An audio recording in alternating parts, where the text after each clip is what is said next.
Ito na guys ang ating sarsyadong salmon with celery. Yan, ready to eat na.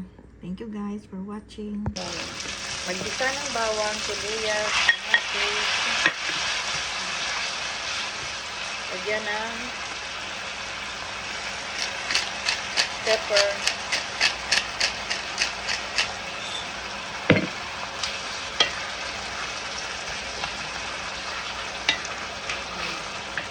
Isa lang siya.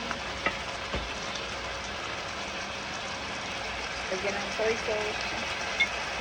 I-paste. Kunti lang. Lagyan natin ng tubig guys. Pakuluan natin.